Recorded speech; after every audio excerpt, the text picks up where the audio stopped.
Have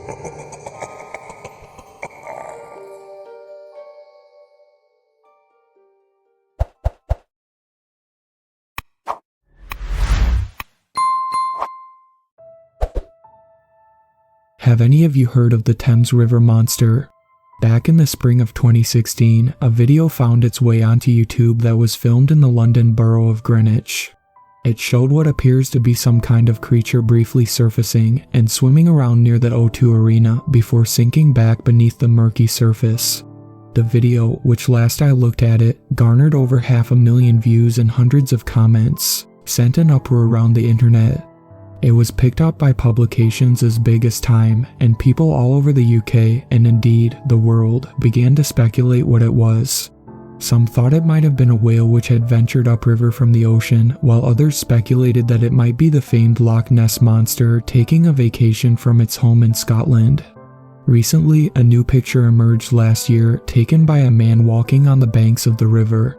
It shows what appears to be the head of the creature sticking part of its head out of the water, staring at the viewer with one red eye. Just like with the video, many decried the photo as nothing more than a hoax or simply a picture of a rock or piece of wood that people blew out of proportion. However, when I look at that picture now, I can't help but shiver uncontrollably. Because as much as I wish I didn't, I know it's real. You see, I live in the medium-sized market town of Maidenhead, roughly about 30 miles to the west of London. I've lived here for the past 12 years, after being transferred to the London office of my company from Los Angeles. After living for so long in the city, I wasn't in the mood to live in another, so I moved here, close enough that I can commute to work each day, but far enough from the hustle and bustle that I could breathe. Many people have told me that the town's a shell of its former self, and while I agree they may be right, it's still quiet enough for me. Compared to what I used to have to deal with in LA, nothing much really ever happens here. At least, it used to. It began roughly 6 or 7 years ago. People began to complain about their pets going missing, in small numbers at first, then at increasing intervals. I'm friends with one of the local constables, and over drinks one night in the pub, I found out about the rash of Houdini Ed pets, as he referred to them. It's the bloody oddest thing, though, he said between deep pulls on his whiskey. Nowhere else in town is having their animals vanish without a trace, only in and around the riverfront. When I questioned him as to why I hadn't seen anything written about the rash of disappearances in the Maidenhead Advertiser, I was honestly a little shocked by what he said next.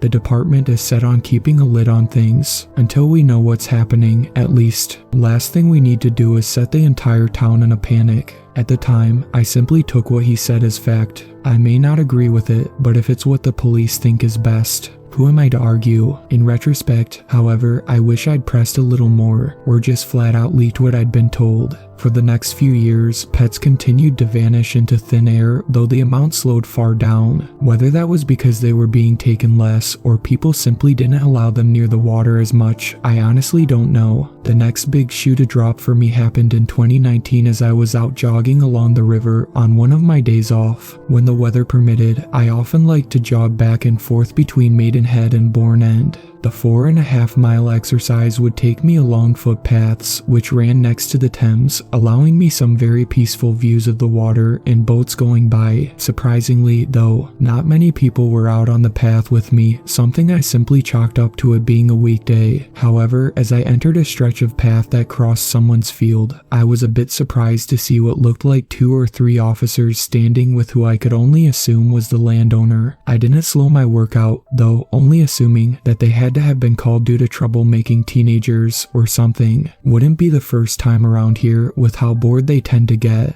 My assumption died as I moved past them though, catching a brief snippet of their conversation. "I understand what you're telling me, Constable," the man was saying, "but you explained to me how a bleeding cow, something that is perfectly capable of swimming, could have just ran into the river and drowned. What, did it decide it was tired of living and took itself out?" The words caused me to slow my pace to a walk, and my mind began to race as I caught my breath. The missing pets flashed in my mind for the first time in months. This couldn't be connected to them, could they? I began to shake the thought away. There's no way it could, I thought. It's not even the same town anyways. But as I began to relax, the rising sound of the man's agitated yells drifted over to me. What do you mean I have to keep quiet about this? I've lost one of my damn cows, and all you're worried about is how other people will react to it. His words made me stop dead in my tracks, and I feigned kneeling down to tie my shoe, stealing a quick glance over my shoulder. The three men had begun moving off, their words again becoming inaudible, though I could still hear the landowner's agitated tone. I stood up, feeling equal parts perplexed and uncertain. So it is connected. But dogs and cats are one thing. Who or what could take an entire cow? As I stared at the retreating backs of the three, a feeling washed over me like a wave, causing a large shiver to shoot up my spine.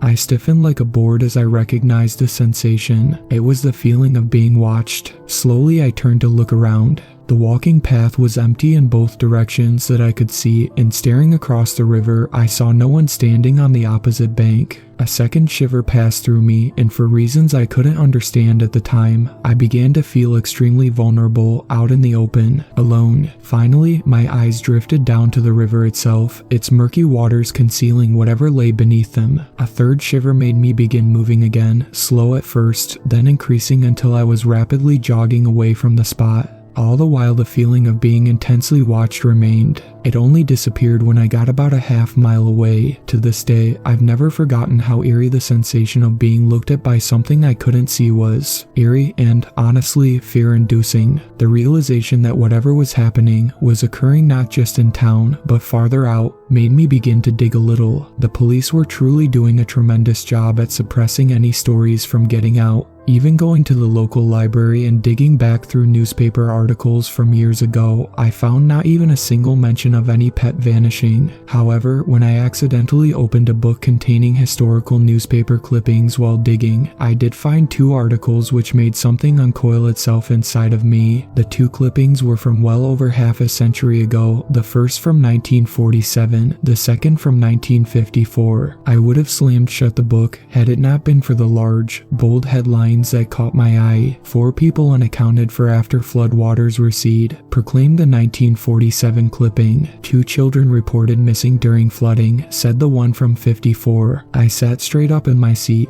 unable to keep from shivering slightly as I tried to brush away the dots my mind was connecting. Get a grip, Marshall. Just because people disappeared long ago during flooding does not mean that it has anything to do with the pets and that cow going missing. Remember what your old college professor always hounded you about. Correlation does not equal causation. I closed the book and placed it back on the shelf, beginning to head for the exit. Besides, I thought, it's only animals that have gone missing, not people. Little did I know what was coming next. I attempted to push the entire ordeal from my mind, helped by the fact that a very time-sensitive project had landed in my lap at work. For the next few months I immersed myself in work, letting any and all thoughts of the matter drift to the back of my mind. Just as the project was beginning to wind down, something else flew along to take its place, the pandemic. Like the rest of the world, Maidenhead and the rest of the country went into lockdown. Leaving home was done only for essential travel, and I began to work from home, attending meetings via webcam like everybody else. During that time I didn't hear anything more about anything disappearing, likely due to people and animals remaining shut up inside their houses. In retrospect, though, I know it was still happening. It was just that there wasn't many, if any, who saw it.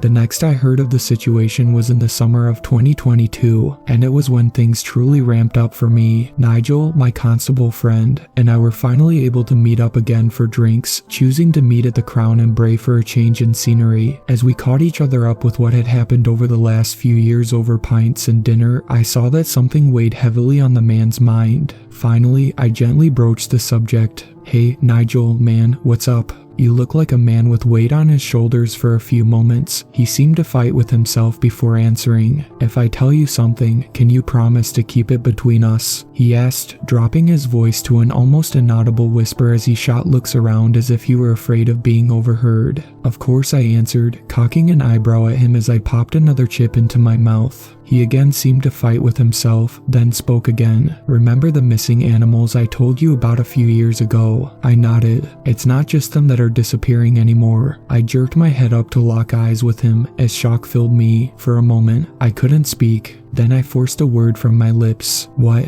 He nodded somberly, then took a large pull of his drink before leaning in again. When the pandemic started, we received our first missing persons call. Elderly woman who broke the rules and went out for a walk along the river late one night. Nobody heard from her again, and it wasn't until her grandson rang us that anyone knew. He shook his head. We never found any trace of her, and she was only the first. The last 2 years, we've had 5 people, her included, completely vanish by the riverfront. Nobody in the department knows what's happening to them. He shot another wary look around before finishing, or at least is saying anything. But Nigel, this is far more serious than animals vanishing. Man, I pressed, these are people who are up and vanishing like they just walked into the Bermuda Triangle or something. Hell, for all you know, we've got some kind of serial killer or kidnapper on the loose. The cops have to tell the townsfolk what's happening. My friend shook his head slowly. I've said the exact same thing to them, mate, he began, but that answer's always been the same thing every time. Telling them would lead to a mass panic situation, which, after what happened the last few years, we cannot allow, end quote.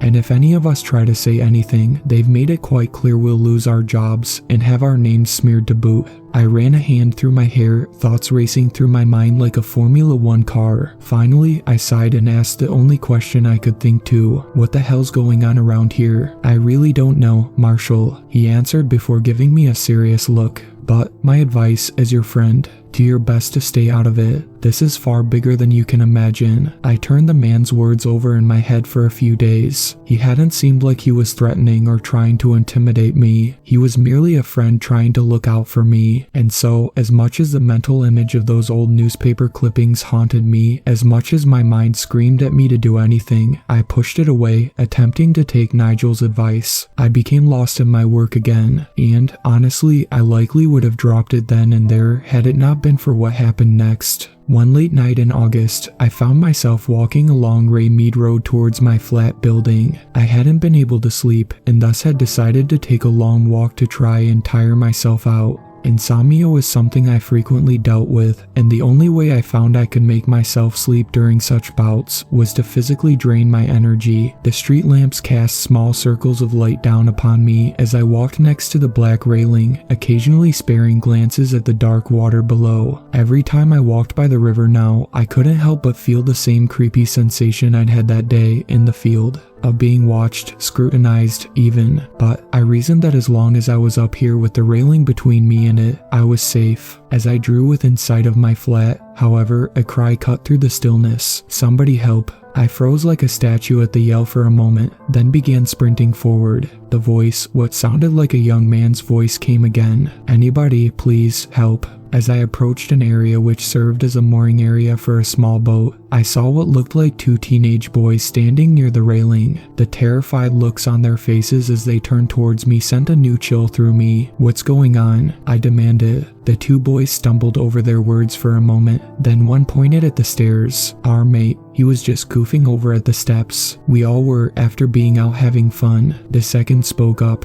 He was standing on the steps when he slipped and fell in. He came up after a moment, a ways away, must have been carried by the current. Then he let out a yell and disappeared under the water. The first grabbed my arm with almost a death grip. Please, sir, you have to help him. My mind raced. The police won't be here in time. They have to be called though. I made my mind up, pulling my cell phone from my pocket and thrusting it into the teen's hand. Call the cops right now, I ordered as I stripped off my jacket, kicking my shoes off as well. What are you doing? The second asked, voice still frantic. I'm going in to try and find him, I answered, then stepped over the small sign proclaiming do not enter, which was held over the exit to the street by chain. For a moment I stood at the top of the stairs, staring down at the water. A potent mixture of anxiety and, to a small extent, fear rushed into me, but I couldn't waste time on emotions. The kid's life depended on it. I dove. The water was surprisingly cold for summertime, even at night. It stabbed into my exposed skin like multiple knife blades as it enveloped me. For a few moments, I was blind, pushing my way through the dark water towards what I hoped was the surface. Then, my head broke into the air. Immediately, I heard the sound of one of the teens frantically speaking on the phone. Dud, he got through. Turning, I saw the second was staring down at me. I slowly began to swim against the current, which was stronger than I'd first thought it to be in order to stay in place. Where'd you last see him? I called out, sputtering water water from my mouth. The kid stabbed an emphatic finger behind me and slightly downriver. "Over there," he called back. I turned, judging approximately where he'd pointed, and began to swim. Thank God I was on the swim team in high school. In college, I thought. The current was already working my muscles as I made my way to the area. Taking a deep breath, I dove under and, unable to see anything, began to feel around with my hands. I prayed I'd feel the brush of the teen's clothing or hair. Nothing. I surfaced, noting that I had drifted a small distance from my original dive point. I could still clearly see the teens, but they now appeared to be a little further away. Before they could ask me if I found anything, I took another deep breath and dive again. My hands aimlessly reached out, fingers grasping for any purchase. How deep is this damn river, anyways? As my lungs began to burn and scream for oxygen, though, my left hand finally did brush up against something, but I instantly knew it wasn't the kid. Neither hair nor human skin or clothing had the feeling that slid across my palm. It wasn't the bottom either. This was something else entirely. A giant shiver passed through my body, and for a moment I froze, feeling the current begin carrying me away. I hated how even with my eyes wide open, I couldn't see my own hand in front of my face. I felt more vulnerable than I ever had in my life, and the worst part was that the feeling of being watched was back, at a time and place that made me feel not just creeped out, but full-on terrified. I didn't wait for anything else to happen, I just kicked for the surface. As soon as my head broke into the air, a new sound reached my ears. It was someone calling to me, but it wasn't either of the teens. Blinking the water from my eyes, I saw that an officer was now standing between the two. He leaned over the railing, his eyes finding me. "Sir, get back over here right now," he yelled, waving an arm for me to swim back. For a moment, even with the strange, fear-inducing encounter I'd had underwater, the mental image of the boy's drowning figure danced in my mind, overriding everything else as my old lifeguard instincts reared their head again.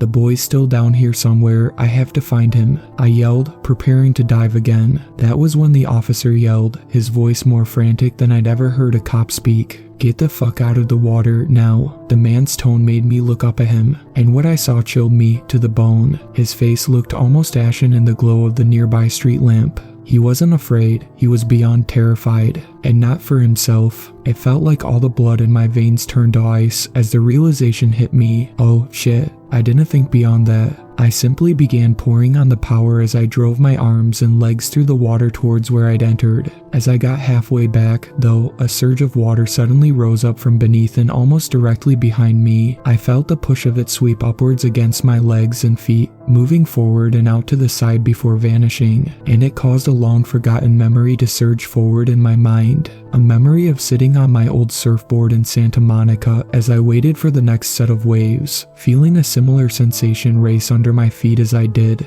and turning to see a massive great white shark had flashed by under me, having taken what I could only describe as a test lunge at me. The connection caused a new emotion to flood every inch of my body, one I hadn't felt since that fateful day. Horror. Something just took a freaking practice swing at snatching me. The surge of adrenaline that came with it powered me on, making me swim faster than I ever have in competitions. I was terrified that at any moment, I'd feel something seize me and drag me underwater to an unimaginable fate. As I drew close to the stairs, I risked a look up. The officer was standing near the water's edge, arm held out as an equally terrified look to what I felt adorned his face. "Come on, sir, grab my hand," he ordered. With the last burst of strength I had in me, I kicked hard and reached out, feeling his fingers close around my wrist as he practically wrenched me out of the water. For a few moments I simply lay in a crumpled heap on the stairs, breathing heavily and unable to stop shaking as the memory of what I felt brush against my hand and the water surge played over and over in my mind. Then I spared a look up at the much relieved face of the cop. "You mate have no idea how lucky you are," he said, wiping sweat from his brow. The next few hours were a blur, figuratively and literally. The officer hauled both myself and the two teens to the station, where we were split up into 3 interview rooms and gave statements as to what had happened, what each of us had seen. After a little while, and to my surprise, Nigel came into the room and gave me a change of dry clothes to change into, but what made my heart sink was the fact that he wouldn't even meet my eyes, and he refused to answer any of my questions about what was happening. Finally, half an hour later, the door opened, and who I can only assume was one of the senior officers entered. After taking a final statement from me, he gave me a long, serious look. "Before I let you leave, Mr. Blake, I need to stress something to you." I shot him a look as I pulled on the coat I'd been given. The man's next words stopped me dead, though. "None of what you just told us will ever be spoken about outside of this station." My head jerked up to look at him, disbelief filling me. "Excuse me?" I asked.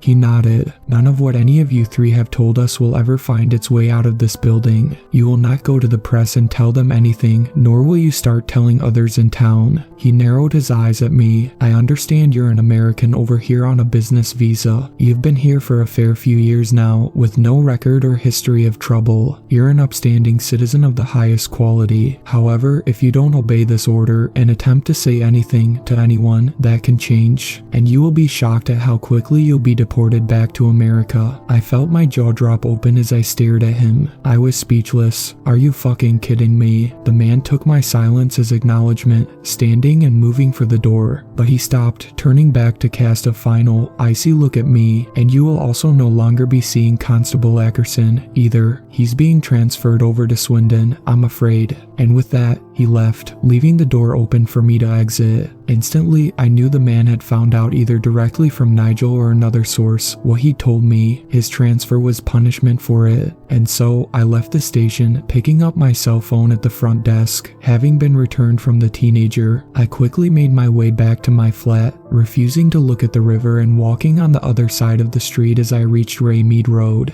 Inconsolable rage was beginning to build up inside of me. These fuckers are taking the disappearance of animals, of people, likely by whatever's in the river, and just sweeping it under the rug for whatever reason. And if those old newspaper clippings are, in fact, connected, this has been going on for close to a century, if not longer. The thought made a plan begin to form in my mind. I should have realized they'd already thought of it. When I returned to the library the next day, I found that I couldn't find either of the newspaper clippings. There was a blank page where they'd once been held, showing they'd realized their error and cleaned up. And it made the rage I felt burn even brighter. A new plan began to form in my mind, one that part of me knew was incredibly stupid, but the rest didn't care. Those people aren't going to die with no one knowing what really happened to them if I have anything to say about it, and that thing will be exposed to the world. And with the idea firmly in my mind, I began to gather the supplies I needed. I knew my plan to get proof was dangerous. What I didn't know though was that in a few nights' time, I would come face to face with a horror beyond my understanding or comprehension, one that would almost be the last thing I ever saw. As much as I wanted to get going on my plan right away, the truth was that it took me a few days to gather all the supplies I thought I'd need.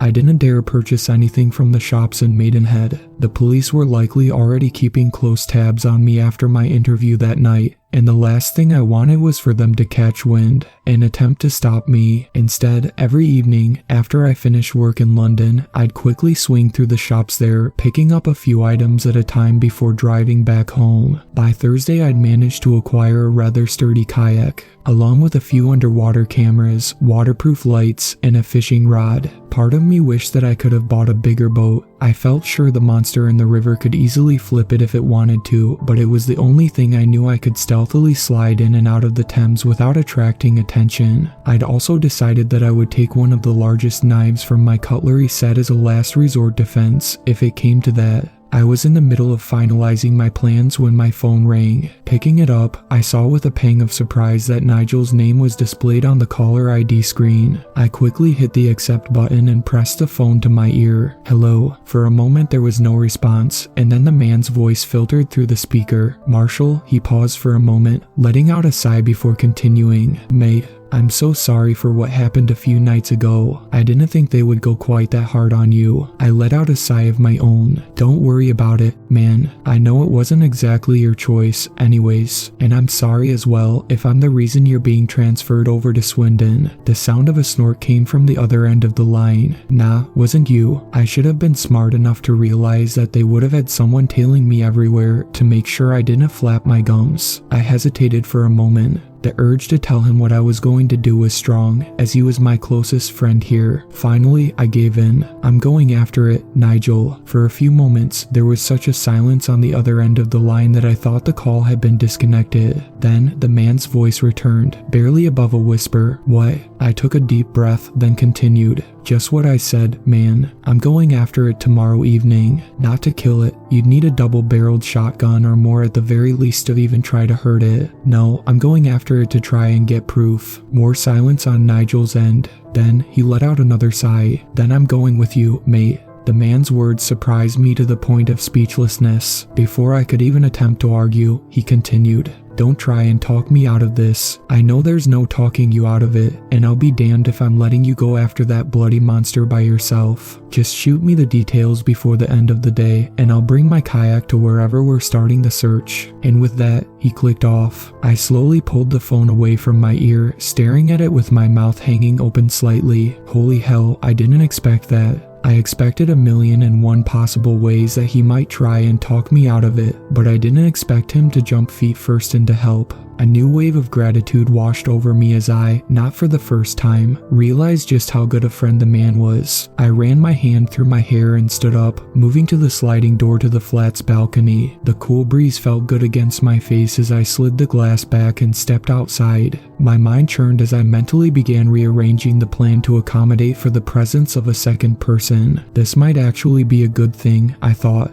With a second person, it means it'll be harder for anything to sneak up on us. Having someone to watch your back is infinitely safer than going solo. As I stood there, leaning on the railing and thinking, a shiver suddenly shot through me. It blindsided me with how out of nowhere it had come from, and I stood up straight, staring around and down at the parking lot below. For a moment my eyes shifted to the gloomy corners of the lot. I wondered if, like with Nigel, the higher-ups had people watching me at all times now. It would make sense with them wanting me to stay silent. But I saw no one. The shiver came again, and with it came a sweeping, stomach-dropping feeling of dread. Because it suddenly dawned on me that I'd had the exact same sensation a few years ago, standing on the bank of the Thames after hearing the man talk about his cow disappearing, and being certain I was being watched. Slowly, my eyes lifted, moving across the parking lot, across Raymead Road, to the dark water, shivering a third time as the potent mixture of anxiety and fear rose. I slowly stepped back inside and closed the sliding door, choosing for the first time in a while to close the blinds as well. The feeling disappeared immediately, and I let out a relieved sigh before turning back to the couch and coffee table. I had final preparations to make. The next day passed by in a blur. I spent most of it texting the finalized plan back and forth with Nigel. The sight of our starting point was firm in my mind.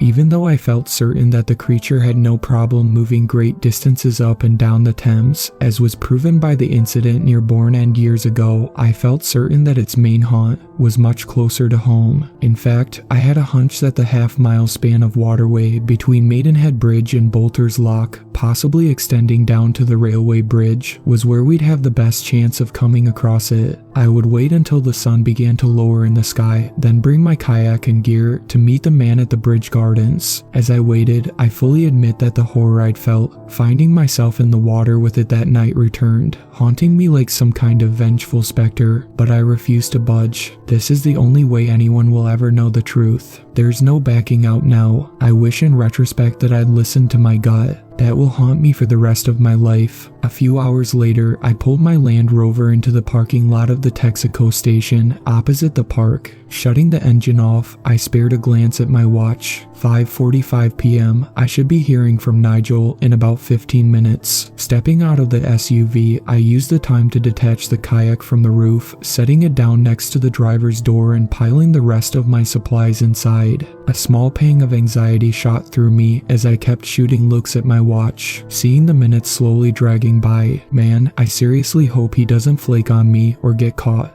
As determined as I am, even I have to admit the idea of getting into that river, knowing what lurks beneath, scares the ever-loving shit out of me. My worries were dispelled a moment later as I felt my phone vibrate in my pocket. Pulling it out, I felt relief sweep through me as I saw he arrived. Picking up the kayak and paddle, I jogged across the street and entered the park. Winding my way along the paths, I stopped to catch my breath near the fountain trough in the center for a moment. Shooting glances around and behind me, I couldn't help but feel a little paranoid, half afraid that I would suddenly be swarmed by corrupt officers who'd followed me, but the park thankfully remained silent and empty. I let out a shaky breath, then picked the kayak back up and continued down to the water. Nigel was already waiting for me by the steps, his own kayak sitting by his feet. He was fumbling with something on his waist, and as I approached him he started tugging down on his shirt and jacket. Oh, it's only you, Marshall, he said, letting out a loud whoosh of air. I allowed a small smile to crack on my face. Well, who else did you think it'd be? Patrick Allen. A snort of laughter escaped the man. Mate, you need to update your references. Nobody our age except cinephiles are going to have any idea who that is. I shrugged.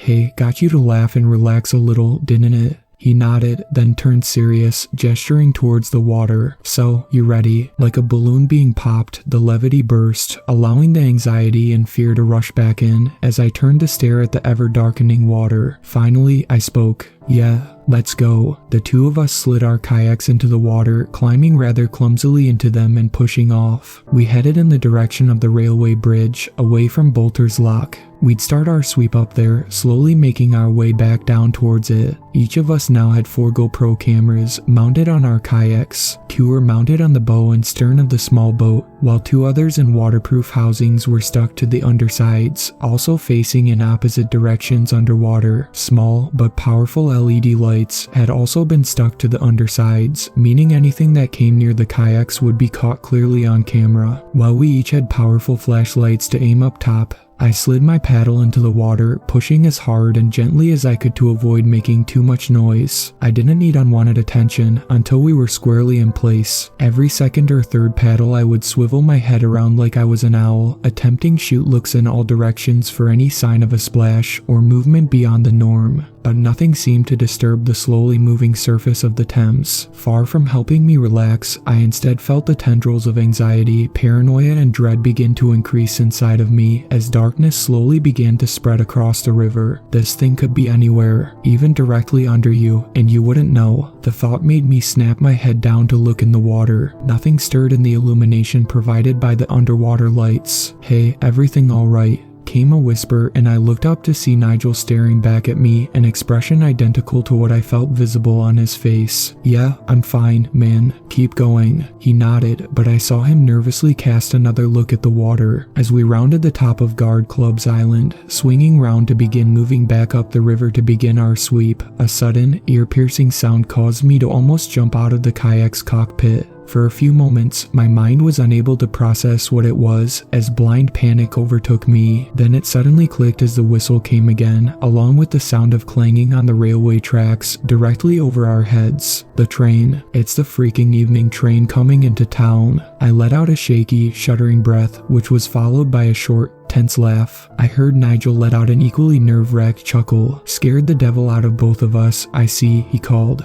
That's one way to phrase it, I replied, then shot a glance ahead, and to the right, where a flash of red near the waterline caught my eye. What the? I knew it hadn't been light reflecting off of anything. None of the pylons along the shore had reflectors on them, and the only other light I could see shined from the windows of the houses along the banks, white and soft yellow. So what the hell had that been? A shudder suddenly ran through me, and I fumbled for the flashlight in my lap, almost dropping it into the water. Snapping it on, I quickly aimed it where I'd seen the red flash. Nothing was there. A mixture of confusion and wariness wafted into my mind as I continued to shine the light around for a second. But the beam found nothing except speedboats and narrow boats moored at the river's edge. Did I just see things? Am I getting so paranoid that I'm beginning to hallucinate? I shook my head. Focus, Marshall. You can't lose your cool now. Losing it would be a fatal mistake. I snapped the light off, turning to Nigel, who wore a questioning look on his face. Thought I saw something is all. Come on, let's keep moving. For the next 20 minutes, the two of us slowly paddled back up the river towards the lock. We slid underneath the main bridge, crisscrossing from one side of the Thames to the other. Sounds drifted out to us from the town around us. The sound of music came from one of the houses along the bank. A police car siren began wailing from somewhere closer to the town center, and the occasional hum of a boat's generator filtered from the boats moored to either side of us. But nothing else broke the stillness except the sounds of our paddles dipping in the water. I kept watch much more vigilantly now, shooting glances to either side. With each stroke we took towards the lock, my dread and paranoia grew. It increased as we finally reached the spot I'd jumped in after the doomed teenager. The memory of feeling the water surge under me, along with what I'd touched in the dark, fueled it even further. Still, nothing seemed to disturb the water's surface. I began to wonder if we might have picked the wrong night to try and find the creature. Maybe it decided to head to Bourne End, or hell, even further downstream. We might be out here half the night for nothing. I felt a bit ashamed that the thought brought me more of a sense of relief than disappointment. Nigel seemed to read my thoughts as we drew even with Woodhurst, sparing a glance over at my flat building. Mate, I hate to say it, but I think it's headed elsewhere for the night. I'm sorry, but I don't think you're getting proof tonight. The man's words felt a bit like a punch to the gut, and I felt myself begin to deflate. You might be right, man, I said, then shot a glance ahead. What the hell, why not? I spoke again. How about we just shoot quickly up by the weir, then we'll turn around and head back to the park and call it a night? The man's voice immediately answered. I heard the plain relief in his voice. Sounds like a plan to me, Marshall. He began to paddle forwards, leading the way as I followed. As we approached Ray Mill Island, the river split off into two directions. To the left, and caught in the glow of the street lamps on the road above, I could see the large black doors which marked the entrance to Bolter's Lock, where boats would enter and have the water raised or lowered to allow passage through. To the right, clad more in darkness, was the stretch of water that would lead to the weir itself. We headed to the right. The low thundering sound of the water rushing down from the river above began to reach my ears as we drew closer to a walkway bridge that ran overhead. I let out a final sigh as we slid underneath it. I knew for a fact the water got shallower up near the weir, too shallow for anything monstrous to hide. Hey, Nigel, I called out.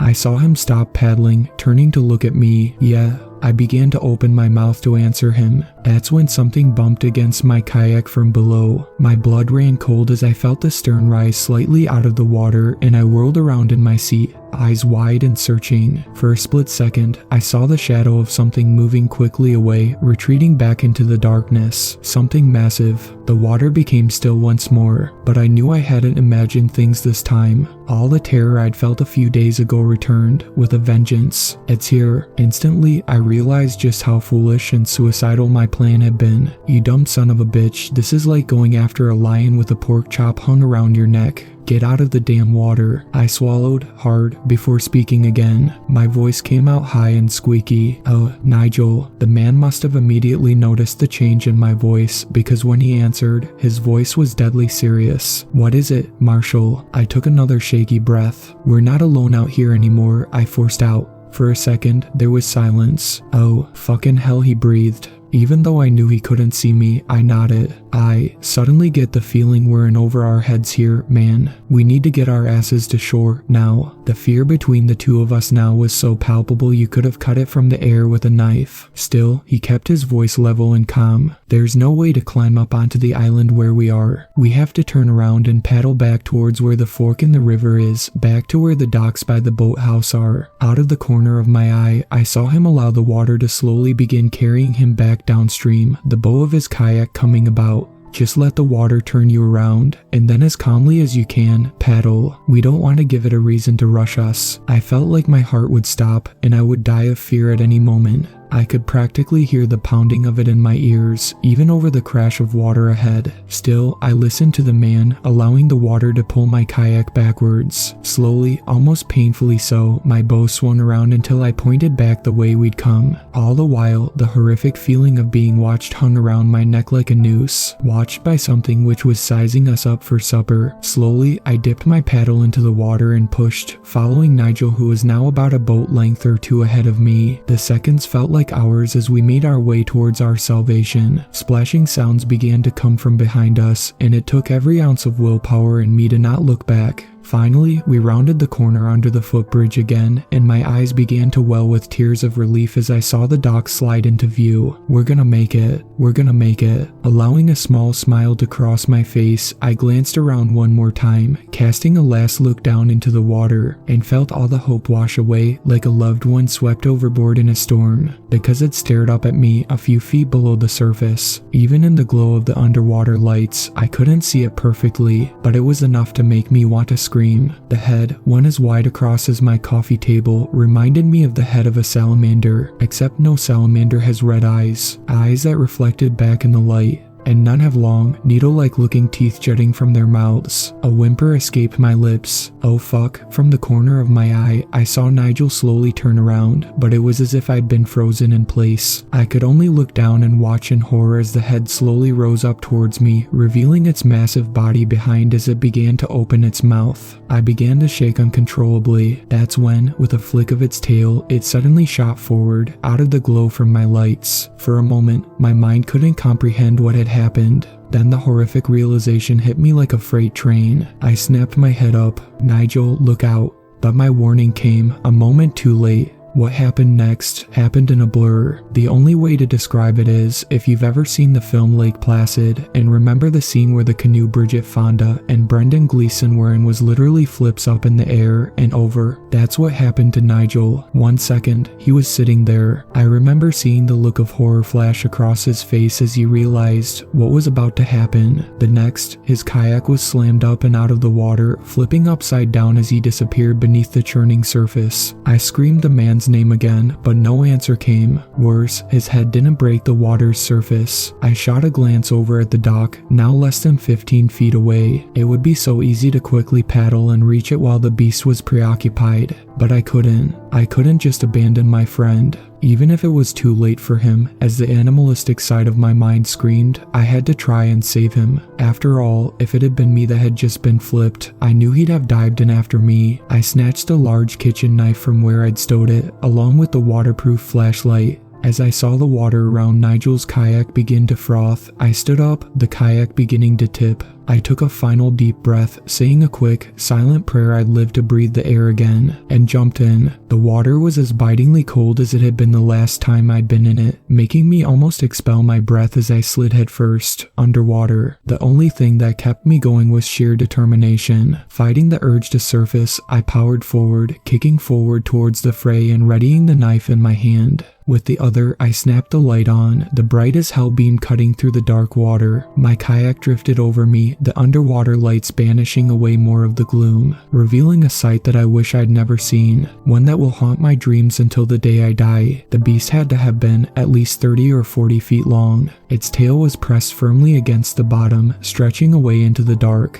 Black, slimy-looking skin reflected back in my light, as did the single, red eye that momentarily flashed to look at me. It stretched up from the bottom towards the surface, towards the overturned kayak, where its mouth was clasped firmly around something. No, not just something, someone. Instantly, I knew Nigel was dead. The amount of blood that clouded around the nightmarish sight was proof of that. No person could lose that much blood and survive. And as the realization hit me, another, more terrifying one came hot on its heels. The fucking thing is eating him, and I'm next. That last thought was what snapped me from my horrified stupor. I turned and kicked desperately for the surface, my light revealing the creature beginning to drop from its meal as its attention focused on me. I saw the dark outlines of the dock pylons in front of me. Sparing a glance up, I saw the underside of it just a few feet above my head. I kicked harder, then spared a glance to the side, and screamed, bubbles exploding from my mouth towards the surface. My light reflected off a mouth opened wider than I thought possible. Translucent, needle-like teeth rushed forward to pierce me as the beast lunged forward.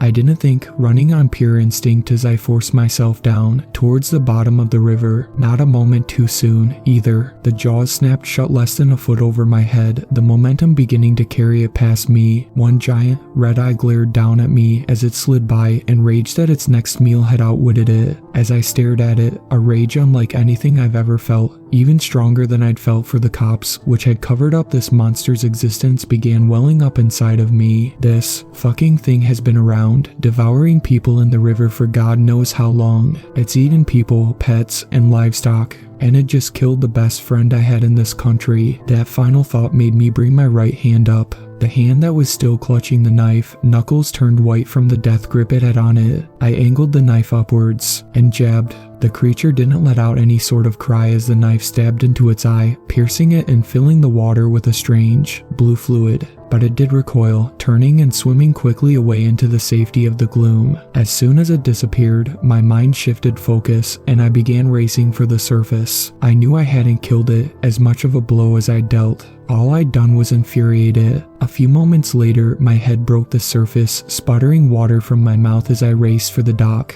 My fingers scrabbled at the wood as I felt the water pressure change around me. It's coming back. The thought gave me the burst of strength I needed. My fingers found purchase, and I hauled myself up onto the dock. For a second, I lay on my side, gasping for air. Then, before sheer exhaustion could take hold, I forced myself to my feet and ran for the steps up to the front door of the restaurant above. Because I knew I needed to get away from the water, I reached the stairs and collapsed onto them, the adrenaline beginning to wear off as my body began to uncontrollably shake from fear. My breath came in ragged gasps as I began to sob, both for myself and Nigel. That horrific night was almost a year and a half ago now. I was never able to get the proof I'd wanted. No trace of my kayak or Nigel's was ever found, even when I reported that mine had been stolen, hoping it would turn up on the bank downstream somewhere. I have no doubt that monster tore both of them to shreds in a rage at what I'd done to it. That's what makes everything worse, I think. Nigel died for nothing. I almost died for nothing, and it's still out there. I still live in Maidenhead, at least for the moment.